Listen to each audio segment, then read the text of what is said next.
రొయ్యల నిల్వ పచ్చడి తయారు చేసుకునే విధానం. ఇప్పుడు నేను 3 kgs రొయ్యల్ని ఇలా తలలు తీసేసి పెట్టుకున్నాను. తర్వాత వీటిని బాగా క్లీన్ చేసి ఇలా బౌల్లో పెట్టుకున్నాను.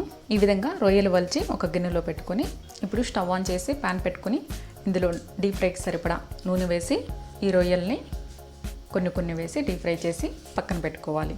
ఈ రొయ్యలన్నీ ఇంతవరకు గోల్డెన్ బ్రౌన్ కలర్ వచ్చేంత వరకు డీప్ ఫ్రై చేసుకోవాలి. ఇప్పుడు దీన్ని వేరే బౌల్లోకి ట్రాన్స్ఫర్ చేసుకుందాం.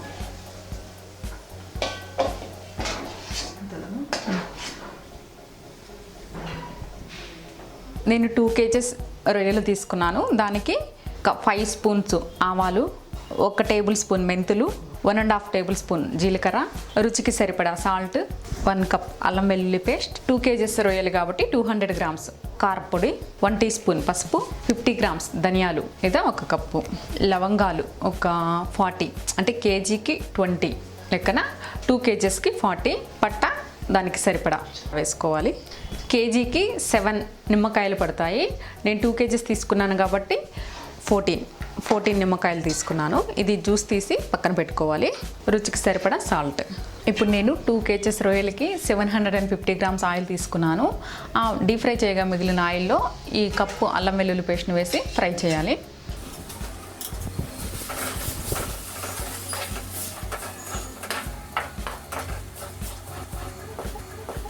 వన్ టేబుల్ స్పూన్ పసుపు. అల్లం వెల్లుల్లి పేస్ట్ ఫ్రై అయ్యే లోపల వేరే ప్యాన్ పెట్టుకొని ఇందులో ఆవాలు అవన్నీ ఫ్రై చేసుకున్నాం. ముందుగా మనం తీసుకున్న ధనియాల్ని కొంచెం లైట్గా ఫ్రై చేసుకోవాలి. కొంచెం దూరగా ఫ్రై అయ్యాక చెక్క మొగ్గ కూడా వేసుకొని ఫ్రై చేయాలి.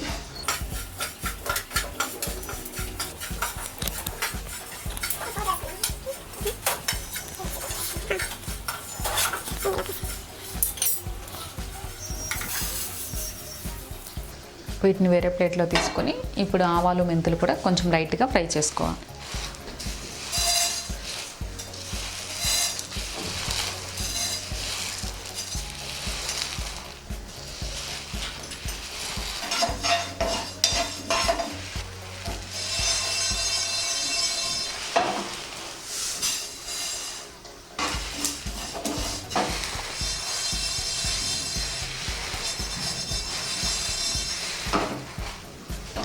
ఇప్పుడు వీటన్నిటిని కలిపి మెత్తగా గ్రైండ్ చేసుకుందాం.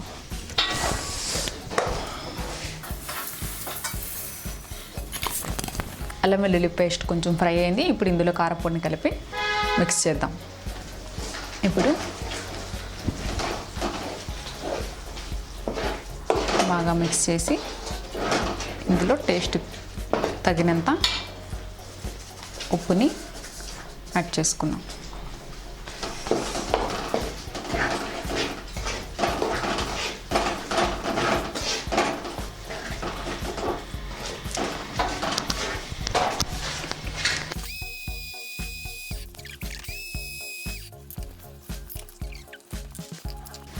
ఇప్పుడు ఇందులో ధనియాలు, పట్టా, లవంగాల పొడిని కలుపుకుందాం. ఇప్పుడు ఇందులో సైడ్ పెట్టుకున్న రొయ్యల్ని వేసేద్దాం. ఇప్పుడు స్టవ్ ఆఫ్ చేసుకొని దీన్ని బాగా మిక్స్ చేసుకొని ఇది చల్లారాక ఆవాలు మెంతుల పౌడర్ని వేసాం కదా అది యాడ్ చేసుకోవాలి.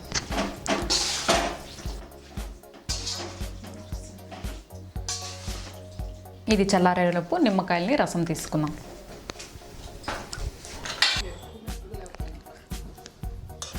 ఇప్పుడు చల్లారిపోయింది. ఇందులో ఆవపిండి, మెంతిపిండి కలిపేసుకోవాలి. వేడి మీద ఉన్నప్పుడు ఇది మిక్స్ చేయకూడదు. చల్లారింది కాబట్టి అది మిక్స్ చేసేసుకొని ఈ నిమ్మరసం కూడా ఇప్పుడే మిక్స్ చేసేసుకుందాం.